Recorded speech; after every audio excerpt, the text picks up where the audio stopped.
Rome, 200 AD. The greatest empire the world had ever known is rotting from the inside. Military spending consumes 75% of the imperial budget.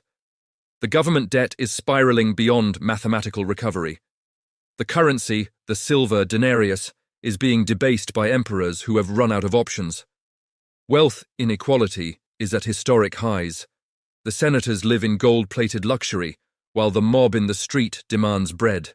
Political dysfunction has paralyzed the Senate. Foreign wars are draining the treasury.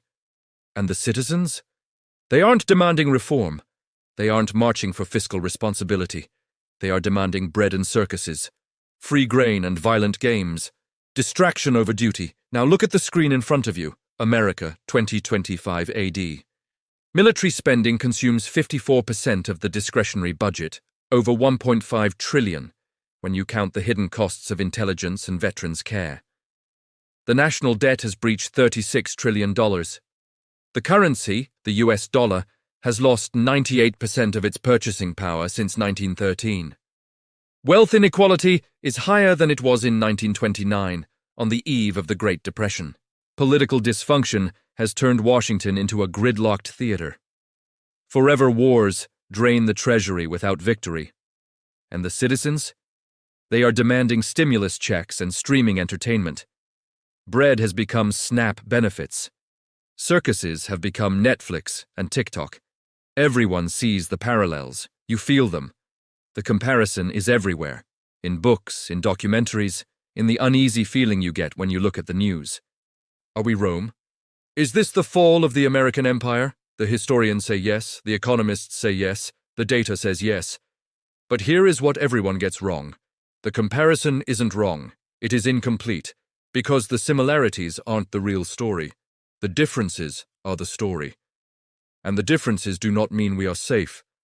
They mean we are in significantly more danger than Rome ever was, because every single difference between the ancient world and the modern world acts as an accelerant. Rome was pre-industrial, America is post-industrial. Rome had 500 years of cultural cohesion, America is fracturing after 250. Rome's debt was internal, America's debt is global.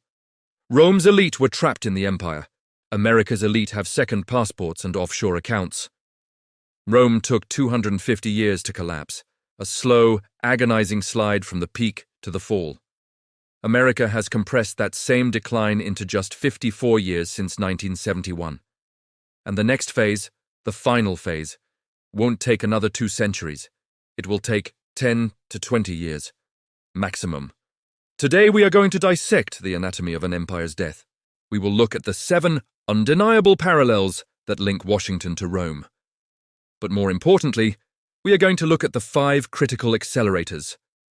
We will explain why technology, globalization, and the lack of physical frontiers mean that America is living through a Roman collapse on fast forward. Everyone preparing for a slow decline will be blindsided when the timeline moves 10 times faster than history suggests. This is not a prediction of doom. It is a diagnosis of mechanics. Rome teaches us the what. America is showing us the when. The reason the Roman comparison sticks is because the data is irrefutable. When you strip away the togas and the suits, the structural decay is identical. Let's look at the 7 major parallels. In parallel 1, the trap of military overextension. Rome, 117 AD. Under Emperor Trajan, the map was painted Roman red from the moors of Britain to the sands of Mesopotamia. To hold this, Rome needed 30 legions, roughly 300,000 men. The problem wasn't the size of the army, it was the rigidity of the empire. Every border was a bleeding wound. Pull a legion back from Britannia, the Celts invade. Pull back from Parthia, the Persians advance. Rome was trapped. It could not afford the military it had, but it could not afford to cut it. It was an empire that could only exist by bleeding itself dry. America, 2025. The United States maintains approximately 750 military bases in 80 countries, 1.3 million active duty personnel. The official price tag is $870 billion, but the real cost, when you add nuclear maintenance, intelligence, and aid, is over $1.5 trillion annually. Just like Rome, America is trapped in the geography of its own hegemony. Retreat from Europe. Russia moves west. Retreat from Asia. China takes Taiwan and the South China Sea. Retreat from the Middle East.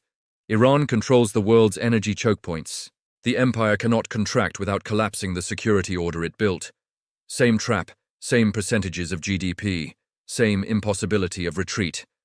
Parallel 2. The theft of currency. In 200 AD, the Roman denarius was the standard of the world, minted with 95% pure silver. By 268 AD, just 68 years later, it was 5% silver, a 95% debasement in a single lifetime. Why? Because the emperors were cowards. They needed money to pay the legions to prevent a coup. They couldn't raise taxes without sparking a revolt. So they chose the hidden tax. They melted down the coins, mixed in cheap copper, and printed more money. They stole the wealth of every saver in the empire to keep the state alive for one more year. America, 1971. The US dollar is backed by gold. It is the anchor of the world. August 15th, 1971. Nixon closes the gold window. The anchor is cut. From 1971 to 2025, the M2 money supply, the sheer volume of cash in the system, exploded from 600 billion to 21 trillion. That is a 98% loss of purchasing power in 54 years. It is the exact same mechanism, driven by the exact same political cowardice. The government prints money to pay for promises it cannot afford, transferring wealth from the prudent citizen to the profligate state. Parallel 3. The oligarchy. By 300 AD, the Roman middle class, the backbone of the legions, was dead. Inflation and taxation had wiped them out. Wealth had concentrated into the hands of the senatorial elite. The top 1% controlled an estimated 40% of the total wealth of the empire. Historians describe senators whose annual income was 4,000 pounds of gold, while the average Roman ate grain handouts to survive. America, 2025. The top 1% controls 32% of total wealth. The top 10% controls 67%. The bottom 50% of the population, half the country, owns just 2% of the wealth. Since the gold standard ended in 1971, the middle class has stagnated while billionaire wealth has gone parabolic. In 1982, there were 13 billionaires in America. Today, there are over 750. When money is printed, it flows to those who own assets. When money is debased, it crushes those who live on wages. It is the same concentration, the same destruction of the social contract. We have seen the debt, the currency, and the inequality. Now look at the brain of the organism, the government. Parallel 4. Political dysfunction. By 200 AD, the Roman Senate, once the most deliberative body in history, had become a ceremonial nursing home for the rich. Real power had shifted to the emperors, but the emperors were no longer statesmen. They were warlords. During the crisis of the 3rd century, Rome saw 26 emperors in 49 years. Most were assassinated by their own guards. Civil war became the standard method of transfer of power. The government could not pass reforms because every faction prioritized its own survival over the survival of the state. America, 2025. Congress has an approval rating that hovers in the teens. Legislative gridlock is not a bug. It is the operating system. The last time the US government passed a balanced budget was in 2001. Major reforms, immigration, healthcare, tax code, are debated for decades and never solved. Presidents rule increasingly by executive order, ruling by decree like Roman autocrats, only to have those orders reversed by the next administration. The government is paralyzed. It cannot address the debt crisis or the entitlement crisis because the political pain required to fix them is suicide for any party. So, they choose the Roman path, drift toward the cliff. Parallel 5. Bread and circuses. Around 100 AD, the Roman satirist Juvenal looked at his fellow citizens and wept. He coined the phrase panem et circenses, bread and circuses. He realized that a population that once conquered the world now cared only for two things: free food and violent entertainment. By 380 AD, Rome had 175 official holidays per year. America, 2025. The average American consumes over 4 hours of video content daily. Streaming services, social media, sports betting, and infinite scrolling serve as the digital coliseum. The government provides the bread. SNAP benefits for 42 million people, stimulus checks, student loan pauses. The parallel is exact. Free wheat became food stamps, gladiators became NFL stars and TikTok influencers. The population is sedated, distracted, and dependent on the state for its dopamine and its calories. Parallel 6, the vanishing citizen. Empires die when their people stop believing in the future enough to have children. Rome's citizen birth rate collapsed starting in the 2nd century. The government tried to bribe people to procreate. Augustus passed laws penalizing childless adults. But it failed. As the citizen population shrank, Rome had to fill its legions with Germanic immigrants. By 400 AD, the Roman army was largely composed of Goths and Vandals, who were given citizenship in exchange for service. But their loyalty was to their paycheck, not the idea of Rome. When the checks stopped clearing, they didn't defend the empire. They sacked it. America, 2025. The US birth rate is 1.6, well below the replacement level of 2.1. Native-born population growth is essentially zero. All growth now comes from immigration. By 2045, the demographic landscape will have shifted fundamentally. The US military is already facing its worst recruiting crisis since the Vietnam War, and increasingly, the path to service is becoming a path to citizenship for immigrants. This is not inherently bad, but it raises the Roman question. If the economy collapses and the dollar fails, will a military composed of people whom the system has failed fight to preserve that system? Or will they prioritize their own survival? Parallel 7. External enemies. Rome spent 200 years fighting the Goths, the Persians, and the Berbers to a stalemate. The enemies couldn't defeat Rome militarily, but they didn't have to. They just had to wait. They waited for Rome to weaken internally through debt and division, and then they kicked in the door. America, 2025, China, Russia, Iran, North Korea. The barbarians are modern, nuclear-armed, and economically integrated. For 30 years, America has fought inconclusive wars to maintain its hegemony. Iraq, Afghanistan, Syria. Trillions spent, thousands of lives lost, and the enemies remain. They are watching the debt clock. They are watching the political polarization. They are not planning to invade California. They are planning to bypass the dollar. So the parallels are real. We are Rome. But this is where the conventional wisdom fails. Most people look at this list and think, okay, Rome took 250 years to fall. We have plenty of time. My grandkids will deal with this. Wrong. The Roman timeline is deceptive because the Roman world was fundamentally different in 5 specific ways, and every single one of those differences acts as a force multiplier for collapse. Difference 1. The speed of information. Rome was analog. Information moved at the speed of a horse. A currency crisis in Egypt took months to ripple to Britain.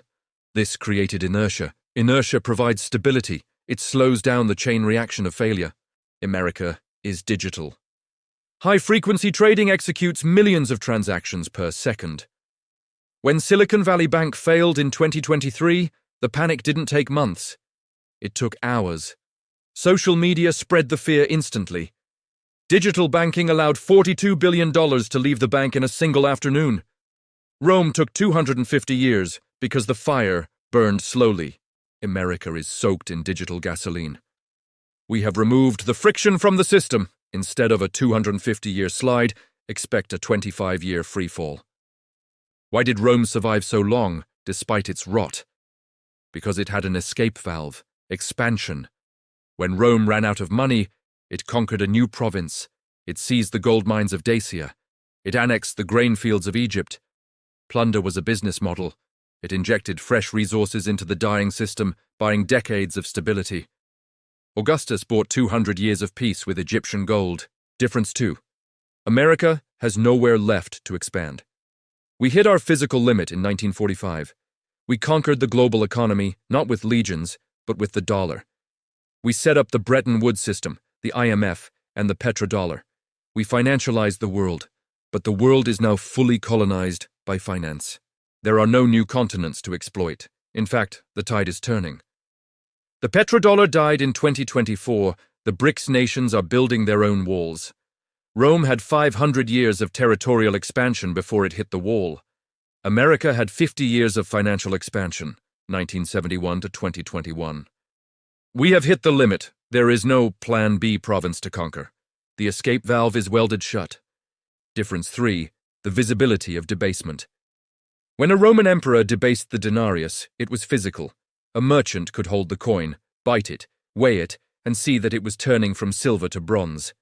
This physical reality acted as a brake. If the emperor debased the coin too fast, the legions would revolt immediately because they could see they were being robbed. It forced the decline to be gradual. America's debasement is invisible. A digital dollar created in 2024 looks exactly like a digital dollar from 1990. When the Fed types $5 trillion into existence, nobody sees it happen. The pain comes months or years later in the form of inflation. But the cause is hidden behind complex monetary theory. This invisibility removes the natural speed limit. Because the people don't revolt immediately, the government is emboldened to print more, faster. Rome took 200 years to debase its silver by 95%. America debased the dollar's purchasing power by 20% in just 2 years, 2020-2022. The lack of physical resistance accelerates the crash. Difference 4. Fragility. Rome was surprisingly resilient because it was compartmentalized. It was a collection of semi-independent provinces. If the grain harvest failed in Egypt, Gaul could still survive.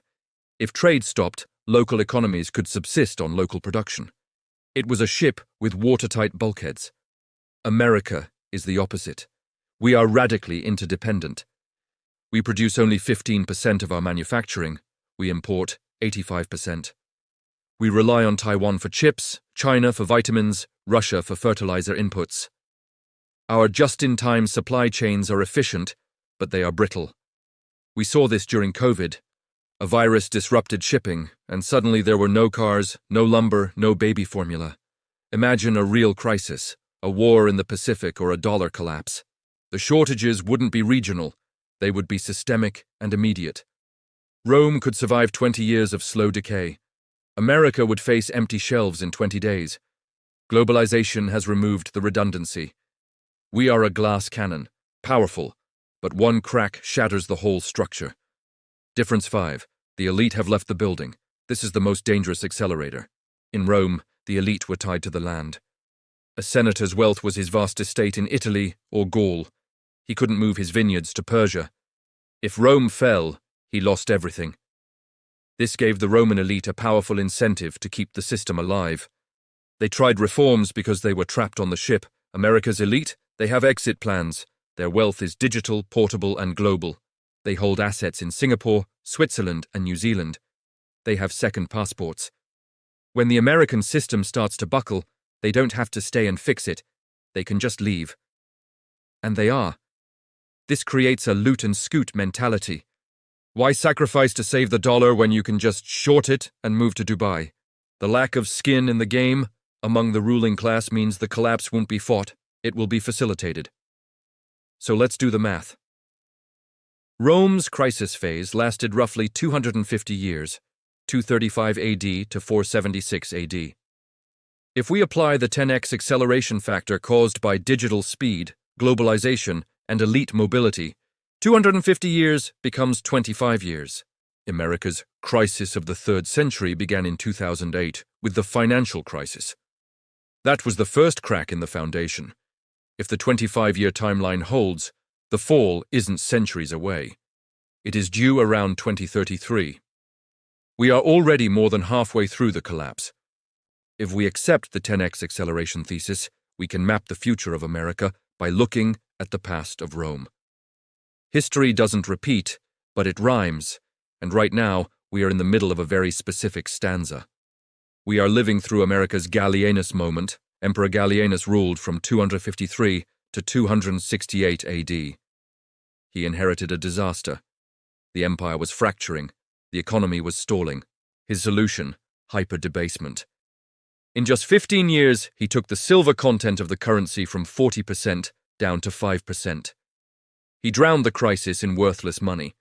It bought him time, but it destroyed the middle class. America, 2020 to 2024. Faced with COVID and a sovereign debt squeeze, the Federal Reserve printed $5 trillion in 2 years.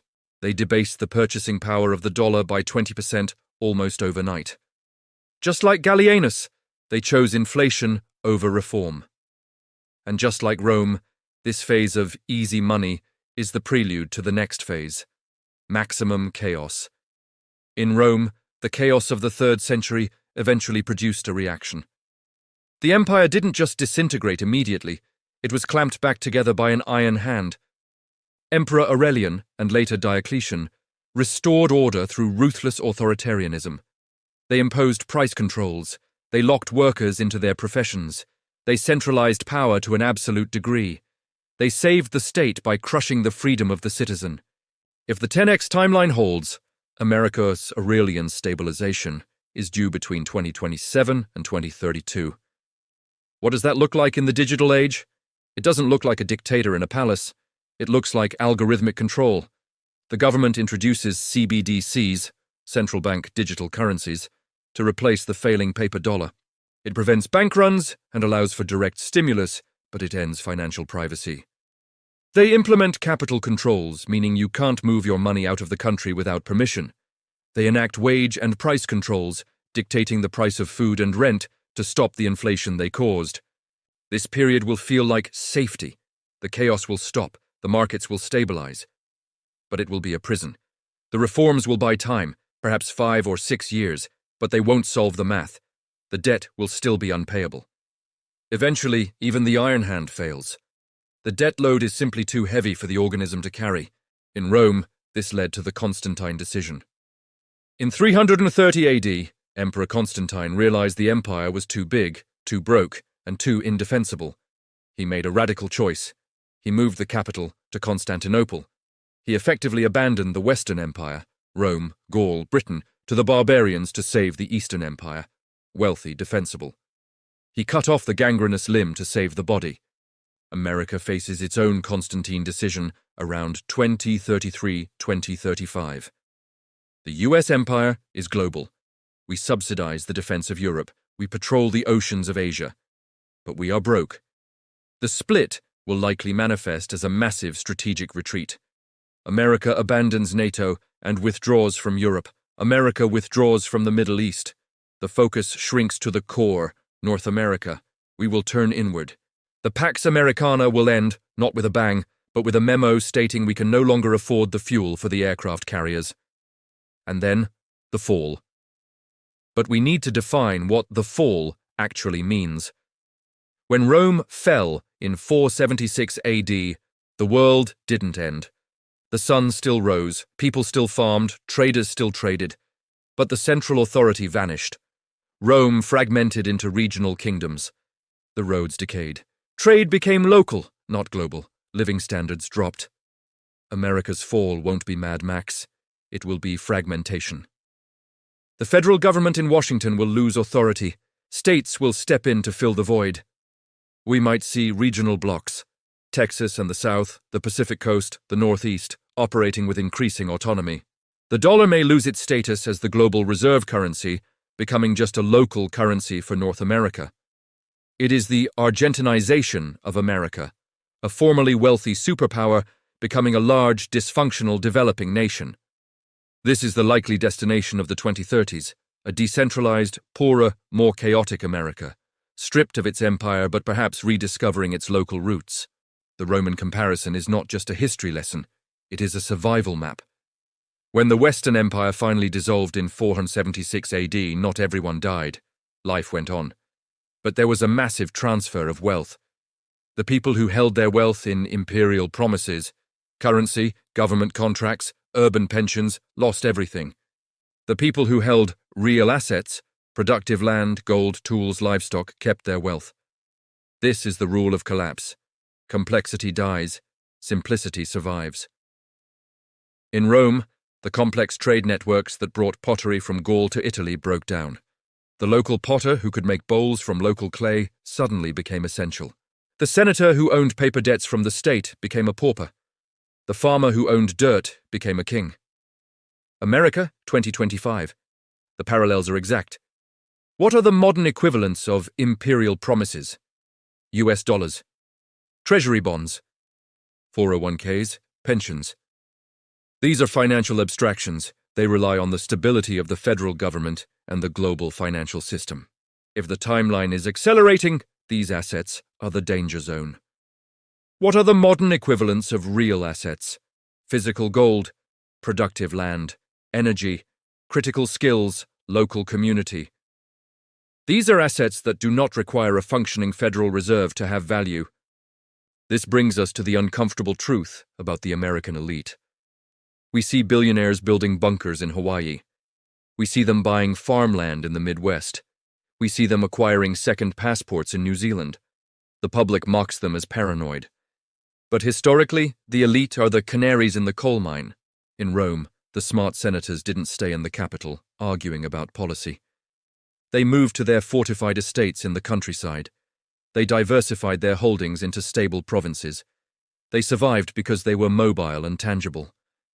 The American middle class is doing exactly what the Roman plebeians did. They are holding the debased currency. They are trusting that the emperor, the government, will fix it. They are hoping the bread and circuses continue. Do not be a plebeian. You may not have billions, but you can copy the strategy. Diversify. Don't hold 100% of your life in dollars. Get physical. Own things you can touch. Get local. Build a network of people who can solve problems without an app. Here is the final takeaway. The realization that the timeline is compressed, that we are looking at 10 to 20 years, not 200, is terrifying. But it is also a gift. If you thought you had 200 years, you would do nothing. You would assume it was your great-grandchildren's problem. Inertia is the enemy. Understanding the acceleration creates urgency.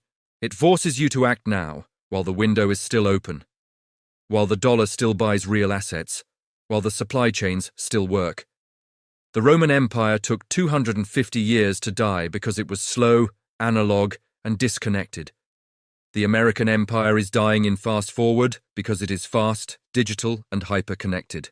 The mechanisms are identical: debt, debasement, division. But the clock is running at 10x speed. In 476 AD, the last Roman emperor was deposed.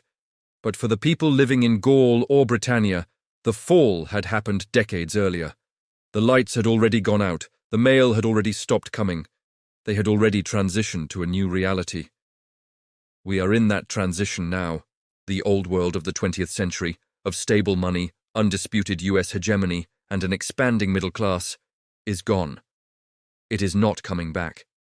We are entering the new world of scarcity, multipolarity, and hard assets,